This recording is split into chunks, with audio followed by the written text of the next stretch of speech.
good is the RemGuardian? Who is the next Battle Pass character coming? And when are we seeing Emma back? All that and more coming up on your Marvel Strike Force Weekly News Update. This week, I'm joined by Remanx. And if you're ready for all that, guys, Remanx, my brother, tell him what to do. Let's tank it. ValleyFlyin.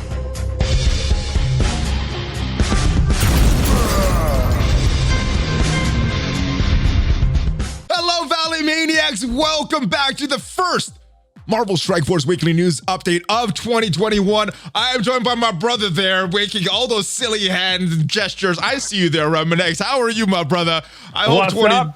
What is up? I hope 2021 is going to be a great year for you. I hope 2020 finished up very strong. But we got a lot of stuff to cover. We got Yelena, we got RemGuardian, we got the full Skilitary team, and a lot more things that are coming up. Emma Frost, Milestones, the next Battle Pass character. And guys, we do this every single week, this weekly news update, your Marvel Strike Force Weekly News Update. And if this is your first time here, guys, make sure you hit that subscribe button for more great Marvel Strike Force content, more notification bell, so you get notified every time a new video is released. But without further ado, Remanx, how are you, my friend? How has your 2020 been, and how has your 2021 been so far? 2020, I'm glad to look at it in the rearview mirror, right? Where's my thumb? There's my thumb for 2020. There it is. Let's go. See you later, 2020. All right, but 2021 is here. How excited are you about 2021? Oh, man. All I got to say is MSF 2020. Oh, man. All right, well, before we get into all the news, the MSF news, do you have any resolutions for this year? Yeah, so I have a swear jar on my stream, and oh my goodness. So it's $1 every single time I swear. It's already up to $22. Where does the money go to? Where does the money go to? That's my question. So at the end of the month, I give it away as a giveaway on the channel. Okay. So you got the chat in there trying to get you to swear. Oh, yeah, it's great. Oh, great. Awesome. Very fun chat. All right, guys, make sure you guys stop by. The links for Remanx's stream, his channel, are going to be down below. But without further ado, let me ask you this question right here, brother. Where in the world is Emma? Now, as we are recording this, she is not out in the game yet, but I think both of us are expecting her very, very soon. When are you expecting the Emma Milestones to return to Marvel Strike Force? So all the milestones are lining up so that she should be today, which is Wednesday, right? And yes. So what that means is, because they put that information out ahead of the last blog, I feel like that's a really important aspect of all this. Okay, yes, and she's a very, very good character. Where is your Emma right now? Do you need these milestones to get her up to the next start level, or do you have her maxed out? I kind of maxed her out when you she got came her out of the maxed game. out, all right. I am not surprised, but the more important question is, now she's one of the best characters in the game, but with all these new things, the new raids, new Dark Dimension 4 coming up, how viable is Emma right now? Should people still be really pushing hard when these milestones return to really get as many shards for Emma as possible, or is she kind of already dropping off? So she's future-proof. The fact that her passive does that 10%, unless they create a character that neutralizes that or counters it, that 10% speed is devastating. You can already see the effect it has in RTA, in raids, in a lot of the environments that we've used her. She sets up characters like Ghost with the ability to kind of rewind time. So she's probably, you know, and even at her lowest rank, her passive at the lowest level does that speed rewind. So even if you just get her in your roster, she's somebody who is game changing. No, this was a question that was asked in the mailbag. I wasn't sure about this. There's some passives that remain after the character dies. There's some that as soon as the character dies, they go away. What happens to Emma Frost's speed? My assumption was, the way it was written, they're permanently releasing that that speed by 10%. So even if she dies, it's still So it as far as the testing goes, it looks to be that her speed is always doing that, and even if she dies and a second wave drops in, it is affecting it globally as long as she's been in the round. Okay, nice. Well, I'm glad I got someone on this week that actually does testing on these characters, so yeah, we can figure out all this stuff about. Yeah, we did extensive testing with her when she came out. We did the Rema Frost, and I did get a couple of good pulls. I have a Rema Frost getting 180 pull. Maybe I'll show you that. I'll give you that link when Oh, it was fun. So all right, whatever links you send me will be down below, guys, in the description. So make sure you check those out. But moving on, unless there's anything else about Emma that you want to discuss, because I got a personal question for you coming up. Yeah. Okay. All right, DD4. We know that your brother Yags finished it recently, and what is the results of that? Before we get into where you are personally in DD4, here there it is. Scopely fixed price. Oh, a bunch of actually people just passed it over the holidays. It was last I looked, he was like at 80%. So yeah, so Scopely fixed prices. We're just waiting for his legendary characters to finish up, and then he did it. I did it on my stream. Showcased the final node. It was actually really cool. We did a little bit of Doom gameplay. We've done some Doom testing, and so he's not holding with Doom on his defense. And again, I think RemGuardian might help with that a little. But you're talking holding on defense. Are you talking on war defense or arena defense? Arena defense. Okay. So I think there was an expectation that he was going to be on the arena, and he may still very well be. We don't know if he's winning 80% of the time. So that's the big difference. And so. From that perspective, it is like he is super psyched. He has been he created this for the community. He set up a poll to see what character people want. So it looks like it is gonna be, well, the majority of the community voted for Cole, and he was gonna go with that. So okay, so Cole. So guys, even if you're not going hard on this, call Blitz right now. Still got a chance to get 100 shards? Is it that they award with these things? Usually it's through a calendar, right? So it usually takes a little while to implement. So but the total throughout the calendar is usually about 100.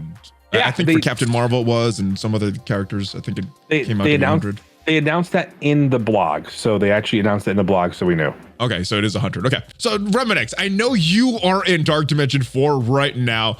How are you doing? What is your progress like, and what are some tips that you have for the community, for people that, like myself, that are not entered in Dark Dimension 4 yet? Use our DD4 calculator. I have some regrets. I brought a bio character in for the first couple nodes, and so I went in there and I was able to one shot pretty much every node. Okay. And so it did me nothing. I was still waiting for gear. So I beat these nodes, right? I beat these nodes, and I literally did nothing for the past 2 weeks. Why? What happened? Because the gear is so rare. You can't. Oh, okay. You don't have the characters. Yeah, all the G15 gear is bottlenecked. So, yeah. So who are the first 5 that you took in, and who would you take in now that you have the experience with this bottlenecks for global and things like that? So it's gonna be a little bit about your roster and your roster planning. What I will tell you is we learned a couple of cool things. So first things first. I used Captain America, Black Widow, Ghost, Mordo. Okay.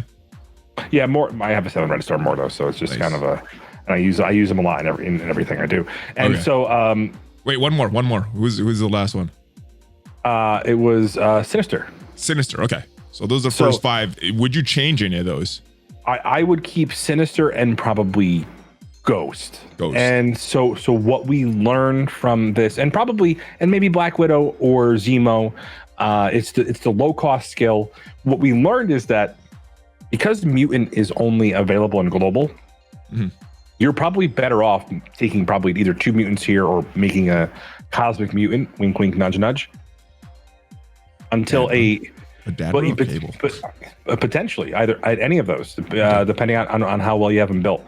So and so through our testing, we actually had some people send me screenshots of their 5 red Ghost, 5-star Ghost, their 4 red 4-star Mr. Sinister. Okay, their Hawkeye, their 7 red Hawkeye, but that doesn't make a difference. He's not doing a line share damage. Their 7-star 4 red Black Widow, one-shotting the final node in global. So what that tells me is it isn't Dark Dimension 3 at all. That if you have the right control elements, you'll be able to do that. And so, they have a pretty good wave 1. And so they brought 2 skill characters up early. And so very, very low cost. So there's a couple different ways to play it. If your roster can support Emma and Mr. Sinister, remember, you're going to be delaying your entry, but you're not going to be delaying your progress. Okay. So the idea is, even though you're going to be waiting longer to get in and start it, you're not going to be waiting. Your overall progress won't be delayed, because we actually built this new calculator where it'll actually showcase how much time you have till completion based on how many times you refresh the shop, how many cores you're spending, how many offers you're buying, all these different things. So I say we, as Rodney has put in the calculator. Okay. And that link you're going to send me down below as well, that we could send to the community. Nice. Okay.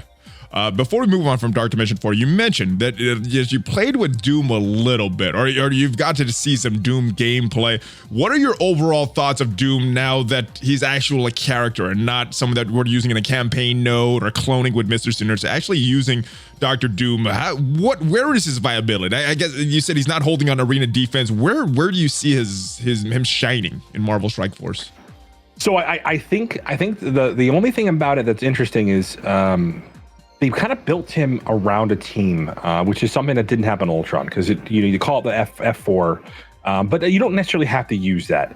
What was surprising was we thought about the window for ability blocks. Mm-hmm. So on war defense, he was able to get, I think, 2-shot by 2 different X-Force teams, because we knew that they would kind of be able to the ability block him and go through that. So, but what we did find was a high enough Thanos, and Black Order was able to get him to near death or death really quickly before he got a second turn.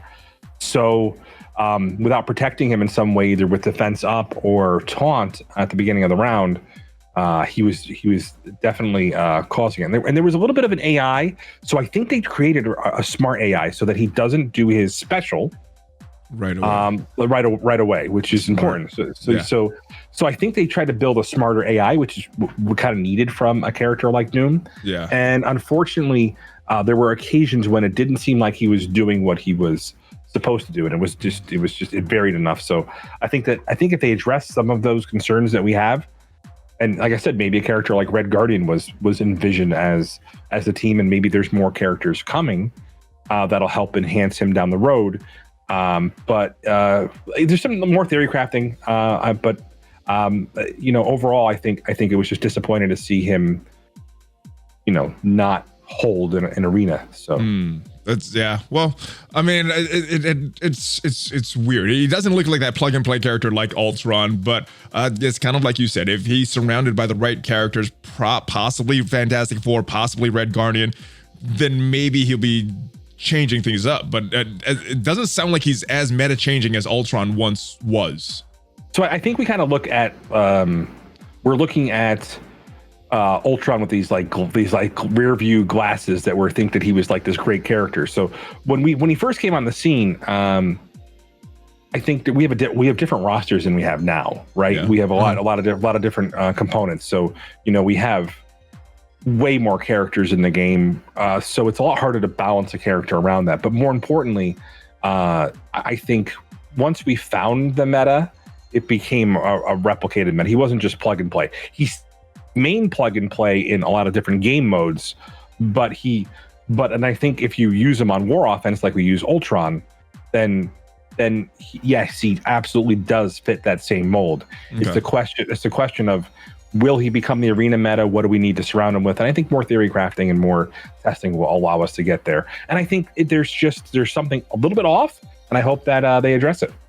All right. Well, I hope they address it before the majority of the community gets Ultron. It looks like there's a few people that have him right now. All right, Dr. Doom. But hopefully they address it before a lot of these things. Maybe in the next patch. I think they said February was to be the next patch. But in addition to Doom, we got some other new shiny toys. Or the majority of the community were able to access some new shiny toys. And I'm talking about this one right here, Yelena Belova. She came out while I was away. What are your thoughts on Yelena Belova? What is your favorite part of her kit? So Yelena's actually pretty interesting. I like her passive. Her passive is pretty cool. Gives her a little bit of extra damage and does something unique that really kind of helps with the team that they're probably going to beat the most, which is probably Marauders, because of the fact that a lot of the way that we built them with the assist on non-attack abilities, we may have to change some of the ISOs if this becomes the preferred counter to the team. Okay.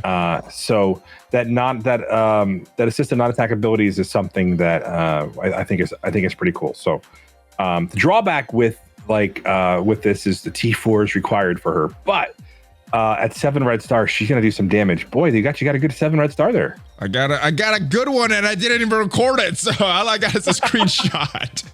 I don't got a cool reaction or anything. Yeah. So. Wow. There's there's just all this jealousy right here. It's just like from you that you got to make a video, or me that I got this cool in-game line of code that gives me 7 stars on this character. 7 red stars. That's amazing. Nice. All right, so you like the passive. Any other T4s you recommend for her? I'm liking this special. Do you look so special because of the extra return of stealth, because that's going to increase her damage. So remember, the 2 turns disrupted is going to prevent the target from gaining any buffs, and so it's actually pretty interesting. There's a lot of different pieces to her puzzle. I think as you build this team and you're putting them against larger Marauders, you're probably going to build more of the T4s to kind of match what the opponent has. And that's the thing, right? Is we've got to take a team with heavy T4s again, and to match a war defense team that is heavily invested, that's been the meta for a while. So that's the only reason why I think people are probably feeling a little bit of regret about these guys, or they're worried about these guys not living up to their potential. But it's anytime we put them in a PvP scenario where we have a established meta that people have been upgrading red star upgrades for months, prioritizing, it always feels like the team that comes out to counter them doesn't counter them right away. Well, it's because you have to build them. Yeah, you're not equal power. They're not apples to apples. You're a small apple versus a normal size apple. Well, the idea is what's their punch up potential. I think it's still pretty high because they're taking away a lot of the tools, but that comes from the next thing that came out. All right, well, let's talk about her Blitz before we move on to the next character for this team, because she has a Blitz coming up in tomorrow, actually. Now, if we look at some of the previous Blitz scores for new characters, we had at that top 1% cutoff, it was about 32 for long shot. I'm not sure what his second Blitz was, but I think it was around 32 million or so. We look at the first Blitz for a yellow jacket, that ended about 30 million.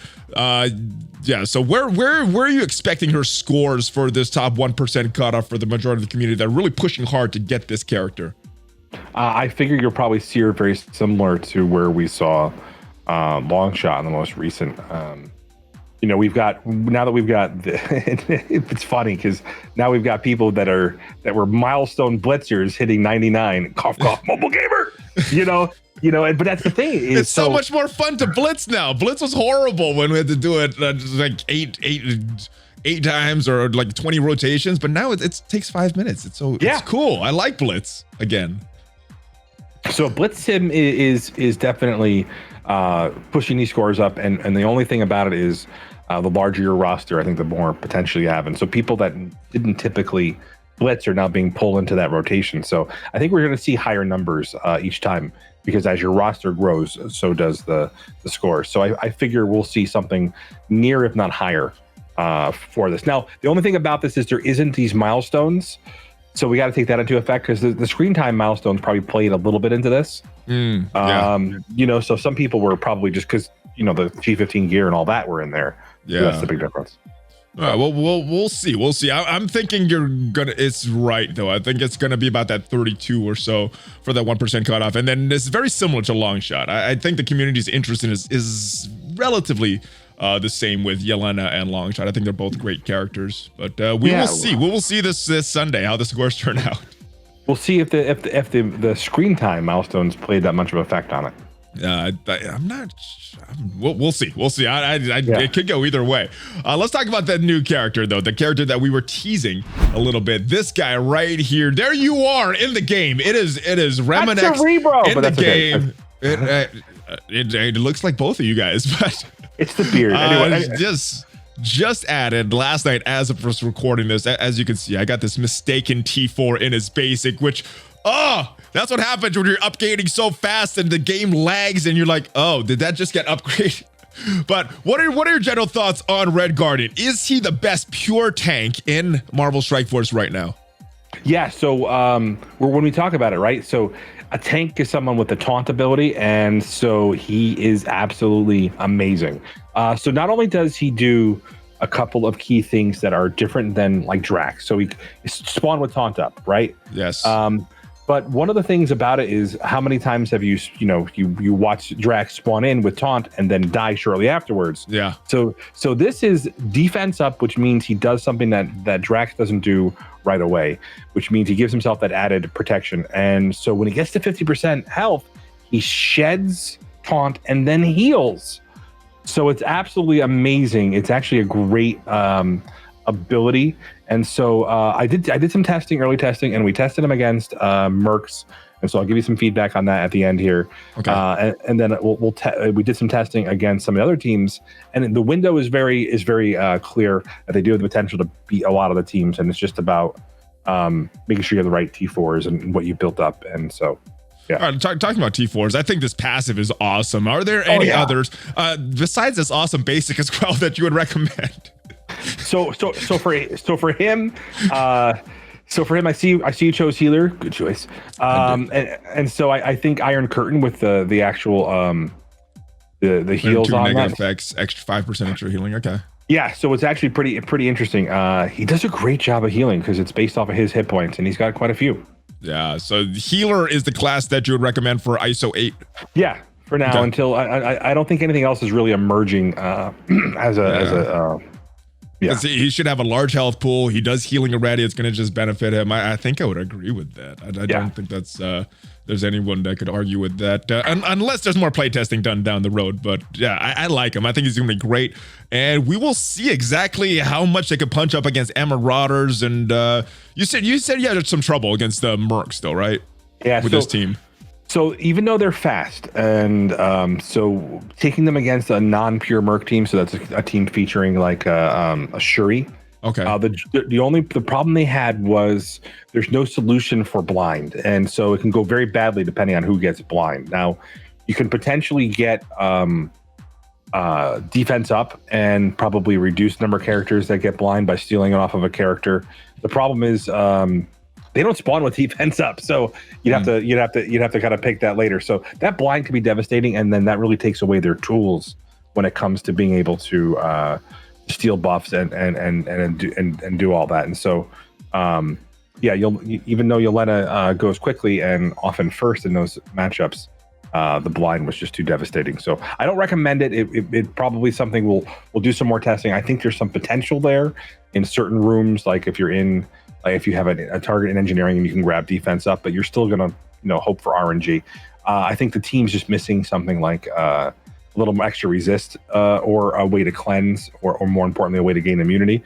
But again, from a very clear perspective, I think Marauders as Guardian, they're gonna be a very strong offensive team. Do you see any reason to use this as a defensive team? Because they have a lot of war bonuses, not specifically war offense or war defense. Do you think people should be using these on war defense? Do you think they have some viability there? So they have viability, but they don't have smart AI, and we're going to talk about the idea is a lot of these abilities are fully loaded, both the special and the ult. So it's going to favor the ult, and that may not be the best option for when the AI should be playing it. Okay. So things like Red Star, which is a damage ability, where you're probably going to want Iron Curtain to go up and get his taunt after somebody goes into it. So they're probably more designed as an offensive team and probably better suited. But again, I'm sure people will put them on defense with high stars and high red stars. You got 6 on that sheet, man. Jesus. What was this luck? Was this a nose? I'm building this team. I got 6 on my soldier too, way back in the day, which was horrible. Yeah. And I'm like, oh, this team is starting to come together. But yeah, well, we'll see how they do. We'll see how they do. And that's the thing. I do love the fact that they've actually made it so that when a character is being, like those minions that are getting terrible luck, and you're like, oh man, and then suddenly, a few months later, you're like, oh, that's not so bad. My 7 red star. Merc Lieutenant. All right, let's go. Yes. All right. Well, he looks like a good character. This looks like a good team. More testing is obviously needed, but he is coming to Marvel Strike Force released via an event for free-to-play players that don't want to spend the $50 now to unlock the RemGuardian. How challenging do you think this event will be? How many shards should people be expecting, or free-to-play players be expecting by the end of this event? Because we've had similar type of events before, right? So I think the last one we had was NTW. What was the last one we had was Ghost? I think Anti-Venom was an event, but I don't know if that was the last one. Anti-Venom. So the idea is you typically expect probably a 4-star. As a free-to-play with no spending. That's the idea. With you're probably going to have to spend a little bit of cores or energy to get it done. So we'll probably have some type of calculator if it matches that. They've been pretty consistent with their releases. They've been it's just been kind of a quick edit here or there that we can kind of help calculate with that. So stay tuned. When it comes out, we'll give you the details. Okay, yeah. So check out the Remanx channel or his stream, and you get all the details on what you need to calculate to maximize these. If it turns out to be something complicated, it might just be something totally simple that we figure out. But check out Remanx. It'll have all the calculations for you guys. Now, speaking of events that were kind of complicated, you did this calculator for these Mojo Milestones event where we got these primetime syndication read run orbs. It is over now, but what are your thoughts on this event? I thought this was not as painful as that Anti-Venom one. I really like this event. I did too. I didn't think it was that bad. So the thing about it was you were doing most of the stuff, and it was the holidays, and if Blitz Sim wasn't here, I think we probably did not like this event. No, yeah, that's what made it less painful than that Anti-Venom one. It was exactly that, the Blitz Sim. It just took way less time. And I was surprised at how many, how lucky I got, and just was overall just in shock about some. I got a couple good pulls. I thought I wasn't gonna get You got some of these, right? You got some of these awesome gear pieces. Yeah, I had a really good drop percentage. So I went well beyond the milestone for the first time in a long time, where I was just trying to get more of these orbs to get more G15 scarce materials. Well, I kind of like this. Do you want to see more events like this in the future with these orbs now that Blitz Sim is here? Because these were kind of painful when we weren't able to sim Blitz, at least for me. Yeah, so I think this was overall, and I'm curious to see what the community thinks. But overall, I felt like the milestones were achievable. It didn't seem that tedious, and the rewards were decent. I mean, from all the way from the milestones all the way to what they had in the orbs. The orbs are okay. I like the milestones though. I guess if you got good pulls, I've opened a mega orb. I got real close to another mega orb from these orbs, so they're not totally useless. I had a couple good pulls. I think I sent you one. You sent me a really good one that you got. But speaking of these milestones, I think a lot of people before the holidays were expecting an orb opening event. And we're a little disappointed when this. We're not talking about Valley. No, we got it. It was requested by the Valley Club on the stream this morning, so I have to ask you, what is your prediction for the next orb opening event? Are we getting one? Are they done with these? Should we be hoarding? I mean, has anything changed now that this Mojo milestone event has come and gone and no orb opening event? Is there one coming or nothing? What is your expectations here? I don't want people to hoard orbs. They should always try to grow as best they can. However, let's talk. All right, let's do it. So the idea is there's probably always some sort of guideline that they're looking for. So it's probably more lines up, and I want to thank Bacon, who basically keyed me into this. We had a good conversation about it. And the idea is it's probably more along the lines of when people start hitting level 80. So the people that are that group of hitting level 80, because then they're going to be opening their own orbs, trying to build up their characters, flooding their rosters to build them up. Okay, and then that makes sense. And yeah, after that is when we're going to get some. Probably, so if the majority of people are hitting it, probably the end of January, early February, we'll probably see something like that in February, March. But here's the thing. Don't hoard orbs. You should hoard red stars for characters that you want to rate up on. If you're comfortable enough and your team is doing what you need it to do, your whole entire roster, good luck. You shouldn't be hoarding orbs. But You know, the idea behind that is I think from a vast standpoint, you could potentially be hurting yourself by not opening some of the orbs. But I opened some. I didn't open all. I opened my obviously premiums. not. I forgot all about the basics, so I still have my basics here. I should have opened my basics. That could have helped me. I think we opened some megas, but yeah, a lot of these gear ones, I'm not level 80 yet, so it really does me no good. And that's the point, is when you hit level 80, I think there's that incentive because you're going to try to bring up the characters. And so the thing about it is it's also going to be this the idea of the competition warfare that we have in both arena and in war. You're going to start seeing G15 characters level 80, and you're going to have to bring up characters level 80 to overcome defenses and whatnot. We're already starting to see the investment that people are putting into characters and the change that it has in gold 4 to platinum to diamond 1, right? So it's all about, you know, who's spending on their roster and building their characters up. That's where it is. I agree with you. Don't hold orbs unless opening them is not going to really do you any good. And just hoard them and wait. And if you need them, open them. But if you don't need them and it's not going to do you any immediate good, then hoard them. And we'll see what happens. Maybe February, maybe March, maybe even later. I don't know. We'll see what happens, guys. Let me know your best guesses in the comments when you think the next orb opening event is going to come out. I'm going to tell you one thing really quickly. This is it. Okay. There will always be the potential for another orb opening event. They won't tell us. It doesn't behoove them to tell us.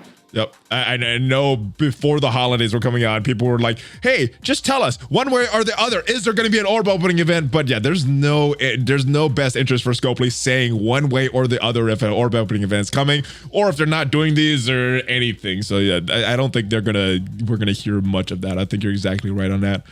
Moving on to something that also just ended, this real-time arena season 1, Mojo's Mayhem. And I was thinking that we would get this right away. It looks like as of us recording this, there's still another 2 days and 4 hours till we get season 2. Before we start on with some predictions for season 2, do you think that Real Time Arena season 1 was a success? Yeah, boy, that's a loaded question. I know, that's why. There's probably, so I think there were some successful elements, but I felt like this was a play test. This kind of was like a beta test, right? To see how the community would react to it. Yeah. There's some positivity, but a lot of negativity. I think this is good framework. They got elements they could build on. They got elements they could change. They got the framework there. Everything that the community was complaining about, the quitting, the pricing, everything else related to the characters choosing the objectives, all that stuff could be changed.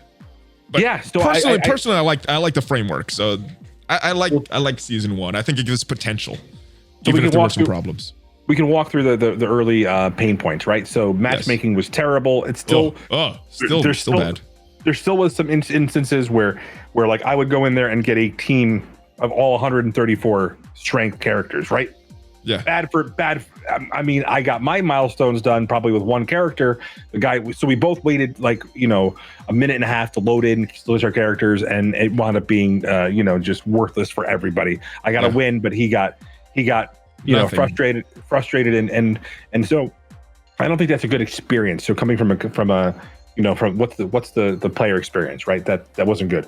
The other problem we have is quitting, and we call people out, and I think people just, and how like I just hate when people go at it in the community, and I feel like it was just, you got the player's name up there, and people are like, if you're this player, you're quitting, you're a loser, and it just got frustrating to see. Well, it's frustrating for the person winning. But for the person losing, it's like, this is just a waste of time. I'm just giving you this. Yeah. I want to do something better with my time, but then I'm screwing you up as well. So I hope that solution that they talked about, where you get the AI taking over to somebody quiz, I hope that comes not in the next patch. I hope that comes in this next season. We'll have to see. Like I said, and I think the milestones for having characters like legendary characters you don't have in your roster was frustrating for a lot of people. Because there really wasn't, they gave you a goal. They didn't tell you that you didn't have to do all those objectives. Yeah. But people saw the objectives and are like, oh man, I can't even do this objective. This battle pass is terrible. But you didn't have to have all those objectives done. And that was the idea of all of this, is really you were able to complete the battle pass in a couple different ways, and I think that's the big difference. So what would you like to see in season 2, you know, with full knowledge that most of the staff of Scopely is still away for the holidays? It's gonna be very limited to what we can see. I mean, it's happening in a couple days. What would you like to see happen in season 2? So for me, I really would like to see, obviously, the AI implementation, a little bit better matchmaking, taking into account the teams that are built in there. Okay. I would really like to see Zemo banned, but that's like he is. Unfortunately, they gave. I think he's here to stay, and he is the probably a staple of the mode, because that was really the defining moment. Is, you know, if you were a lower level player, taking him in and just getting your team wiped by his passive. Yeah. So I think one of the things is I think they took away some of the PvP elements for people who really wanted to see this mode take off. The draft was part of the fun of PvP, and I think just this, you know, taking a team in there, what we saw was people, you know, some people doing their objectives, which was cool. But after a while, what we saw were these competing metas with like Emma Zemo just taking over, and or 4-piece Black Order taking over with a carry. So it definitely. I think there was some potential for fun, and I had fun because I could take my giant roster in there and just beat 95% of the people. But I think if the ultimate objective was to create a game mode that was fun, it wasn't always fun. And all right, so I'm hoping they make some good changes as well in this game mode. And obvious, you know, not an obvious ones: the matchmaking, the quitting, some of these objectives, maybe the pricing. But I think the big one that I want to see that can be implemented pretty simply is, instead of banning 3 characters per week, move it up to 5. You know, so we can include characters like Zemo, some of these annoying characters. People are gonna have to switch up their teams every single week. I would like to see it up to 5, maybe even more, that are banned per week, because our rosters are pretty large. So, or just make it fun, like have be able to like have the community in game select it, and then that's the character that gets banned. Like just have like a little make a vote, like their Facebook polls. Scopely, free marketing advice. Just something in game where they click on it and they're like, all right, this week we're not going to have this one, and then so if they get banned one week, they can't be banned from the following week. I like it. I do think more bans would help with some of the meta defining. One more question before we move on from Real Time Arena. Who do you think the next character is gonna be? And you know, knowing full well that we got 2 days. This usually lasts for a week, this video. So half of the audience is be watching this knowing who the character is. Who do you think it's gonna be? So I think it's probably I think it might be She-Hulk, but I think a lot of people are thinking Beast because of the popularity of the character. So I guess my thoughts were it should be something that people would buy the battle pass for, and I don't think She-Hulk might be it. So people are saying they would buy it for Beast, and I'm not sure that's it either. So we'll have to see. I mean, those are the 2 more popular opinions. Yeah, I'm kind of leaning towards Beast as well myself, just because the Astonishing X-Men looks to be a thing that's coming up. But I guess Scopely plays a lot of things very close to the vest, so I guess we will have to see what's coming up.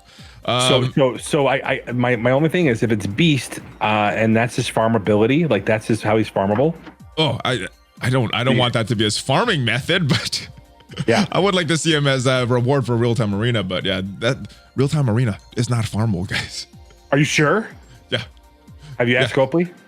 Ooh, they're not back from vacation. I guess I do need to ask the question officially. We want to say that, but we don't know if that's what like. I mean, orbs aren't farmable, are there? Orbs, yeah, all right. Hopefully we can get some clear definition in 2021.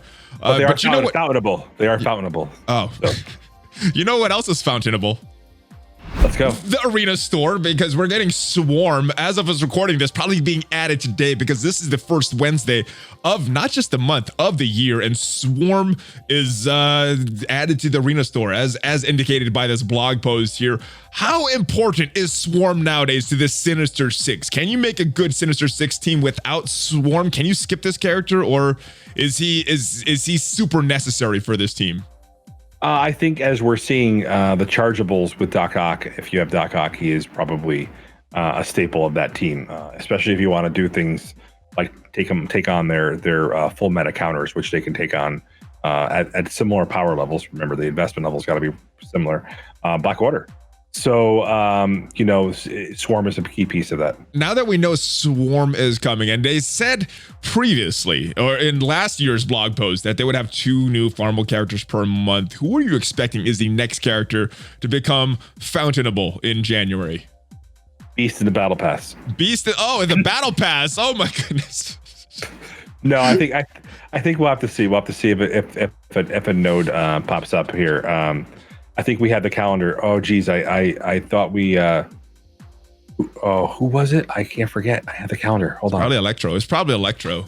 Just based on Swarm. Electro. Yeah. All right. We also got a few events returning. One of them last week was Chaos Theory. I like always asking, what are you doing with silver and gold promotion credits with this past event, or are you still hoarding them? So I just spent gold promotion credits on Scream because I use her in every game in every game mode, and then silver promotion credits I have like 500, I think almost 500, and so I'm probably going to use them. I only have a 4 red Yelena, and so I'll probably use it on her. Okay. I didn't spend it on anybody this time. I'm just saving them right now. I spent some on Minerva right before the event happened because she wasn't surviving enough. And that's the big difference is, these .3, this Raid Slider came out. Yeah, so you got to build up Minerva, Captain Marvel, some of these other Kree that you might not have wanted to build up previously. So yeah, I use it on Minerva. Relic Hunter looks like it's coming back this week. Does this even give you enough resources to make a difference that we need to talk about this, or is there another revamp that's needed for this Relic Hunter event? They just gave us a little bit more from the Relic Hunt, but that's the big difference is they really had to. I don't know. I think with G15 we're expending SBCs at a very, very high rate, so we'll have to see. We will. Doc Ock also coming back very, very soon. I've had a mix of predictions for the date. Some are saying early January. Some people are saying late January. Regardless of when he is coming back, though, you talked about Swarm being an important element of this Sinister Six. Doc Ock is how relevant is he to this team and outside of the Sinister Six team? Is there a lot of places to use Doc Ock right now? Oh yeah, I use him on my arena team. I hit auto. There's a couple of things about Doc that are unique. First, the ability to prevent offense down. More importantly, that buff flip and extend that he has on it. He is. If the symbiotes didn't come out right after him, I think we'd still be talking about how good he is. So I did promote him to 7 red star. All right, so I got a 5-star Doc Ock. I can't wait this event come back because he's gonna get up to 7 this time, guys. And have you fought him on war defense? Had a little bit of trouble with him, or have you guys solved it pretty much? I try to avoid him, but normally I go in and I'm punching down against the Sinister Six because I'm not super experienced and I don't want war. You cannot experiment in war. You got to win every single matchup, and I'm just not confident in my Sinister Six countering. What about you? What are you doing? Are you afraid of Doc Ock when you see him on war defense? Oh no, I mean he's counterable, but I think it's just when you start seeing the 6 and 7 red star, you go yeah, because he's not. That he becomes. It's do I have the power to beat him? Yeah, well, very, very good character, and congratulations to everybody unlocking him whenever he comes back sometime this month, I'm assuming. And if you're getting another star on him, congratulations to you as well. All right, so moving on to the next legendary that is coming. We know it is Jubilee. There's been a speculation for a long time for the community. Who is the next legendary unlock? I think a lot of people were saying it's going to be Pimtech, but now we have some other teams, and it looks like the next legendary is not coming till maybe February or beyond that. X Factor is, I'm hearing X Factor, I'm hearing military skill, I'm hearing some other weird combos. What are you leaning towards right now that we've have more information, more time has passed? who do you think is going to unlock the legendary Jubilee? So, wow, that was disturbing. Sorry. Sorry. Okay. So what I will say is, I think a lot of people bought Pimtech with the idea that that was going to be the unlock requirement for Jubilee, and I think so my concern is, hey, when we think we figured out Scopely, they throw a wrench right at us. So it's the old Roddy Piper. Just when you think you figured out the answers, I change the questions. There you go. And I think that's probably Roddy Piper. Thank you for your insight as always. Giving Scopely business advice, bro. Yep. There it is. There it is. All right, so I know you've been mentioning a few teams, maybe a She-Hulk in there. What is your prevailing thoughts right now? If you want to say it, I don't know if you want to say it, but what are you leaning towards right now? I think you look at I think if you look at your roster and you're like the characters that you were least excited about that came out recently, kind of like how we saw with Sinister Six, there's a potential that becomes the legendary requirement. So I don't want to say it. I don't want to do it. I don't want to give Scopely advice. I don't want to speak it into existence. All right. But I will say that the legendary events are something that makes a lot of money for them. All right. And it does it because of the fear of missing out, the idea that, that you're panic farming, and it does make a lot of money. Yeah, I think panic farming is a big source of revenue for them, especially with these legendaries. So yeah, they're going to keep it close to the vest. But let me know your thoughts in the comments. We don't want to speak it into audible existence, but in text form, it's fine. Now, speaking of text form, we've had some text in game in some of these transition scenes talking about the boyfriend of Shatterstar, Rictor, a key member of the X Factor. Do you think that this means that Rictor is another member of X Factor coming in Marvel Strike Force, or this was just some background on Shatterstar? Are we reading too much into this? I don't know. I mean, we'll have to see. What are you leaning towards, though? I think this team will probably come together around the summertime, and I think we might see some more of the X Factor, and we'll have to see. Well, I hope it's sooner than later. I mean, we had to wait 2 years to finish X Force, so the Dad Bros, they're so good, and they need a solid team. So I hope it's sooner rather than later for these X Factor, and for me, I look at their kits, not necessarily their characters for these X Factors. So there's certain characters I want, but certain teams that I want as well. This is what I want the team to be good. Yep, absolutely. All right, and not a lot of data mines, not a lot of rumors. We are just getting back from the holidays, but Remanx, my brother, it is always fun. It is always a pleasure. And before you go, unless you have anything else to say, let everybody know where they can find you. Remanx on Twitch, Remanx on YouTube, and coming soon to more platforms. Stay tuned. Nice. Well, all the links that you send me will be down below, all those spreadsheets.